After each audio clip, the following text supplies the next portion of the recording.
2025 මැයි 18 වෙනිදා රාහු මාරුවක් සිද්ධ වෙනවා. මේ රාහු මාරුවෙන් මේෂ ලග්න හිමියන්ට වෙන බලපෑම සම්බන්ධව තමයි අද මම වීඩියෝ එකෙන් කතා කරන්න යන්නේ. රාහු ග්‍රහයා මේ වෙලාවේදී 11 වෙනි භාවයට තමයි සංක්‍රමණය වෙන්නේ. 11 වෙනි භාවය කියලා කියන්නේ ඊටමත් යහපත් ස්ථානයක්.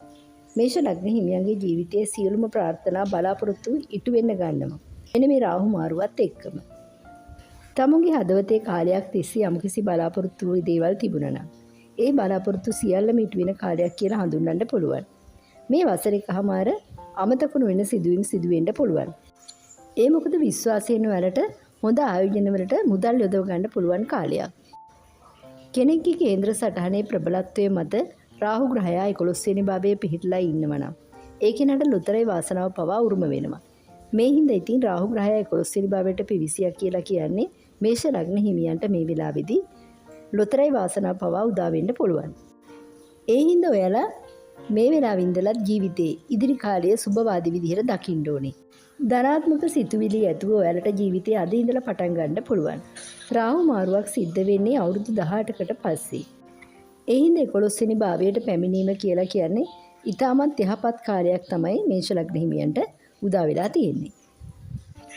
ආදායම විතරක් නෙමෙයි ඔයාලගේ තියෙන මිතුරු කවය වැඩි වෙන කාලයක්.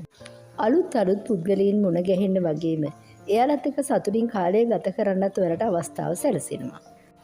පෞල් ජීවිතයට වඩා මිතුරන් එක්ක ඔයාලා සුහදව සතුටින් ගත කරන්නත් මේක අවස්ථාවක් කරගන්නවා. කොහොම වුණත් මේෂ ලග්න හිමියන් මේ කාලෙදි නිවසින් බැහැරව තමයි දිගු කාලයක් ගත කරන්නේ. ඉතින් ගොඩාක් සතුටින් ගත කරන්න පුළුවන් හින්දා ජීවිතේ දන්නේම නැතුව ඊටමත් යහපත් ආකාරයෙන් ගෙවිලා යනවා. ඒ වගේම තමයි නැවතිලා තිබුණ එන්හිටලා තිබුණ වැඩ කටයුතු තියෙනවා නම් ඒ සියල්ලම ආරම්භ කරන්න මෙන්න මේ අවස්ථාවේ වරට පුළුවන්කම ලැබෙනවා. රැකියා ස්ථානවල පවා වැටුප් වැඩිවීම උසස් වීම දකින්න තියෙනවා. ඉතින් සියලුම කටයුතු සාර්ථකත්වයට පත් වෙන කාලයක් විදිහට මේෂ ලග්න හිමියන්ට මෙන්න මේ රාහු මාරුවත් එක්ක වෙන අවුරුදු 1කමාරක කාර්යය හඳුන්වන්න පුළුවන්.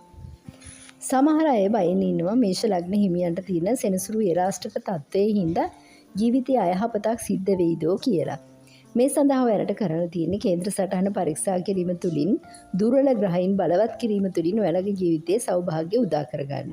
මොකද මේ ග්‍රහ මාරුත් එක්ක තමුන්ට දුර්වල ග්‍රහ පිහිටින් තියෙනවා නම් පොඩි බලපෑම් එල්ල වෙන්න පුළුවන්. අඩුම මුදලකට කේන්ද්‍ර සටහන පරීක්ෂා කිරීම තුළින් උදාවන මේ කාලෙදී රාහු ග්‍රහයා 11 වෙනි භවයේ සංක්‍රමණය වෙන කාලෙදී ඔයාලට පුළුවන් ධන වාසනාවක් තියෙනවා නම් ඒක ලබා ගන්න අවශ්‍ය ප්‍රතිකර්ම කරගන්න. අවශ්‍යයි ඉන්නවනම් WhatsApp message එකක් දාලා ඔයාලගේ කේන්ද්‍ර සටහන අඩුම මුදලකට පරීක්ෂාවක් කරගන්න ඔයාලට පුළුවන්.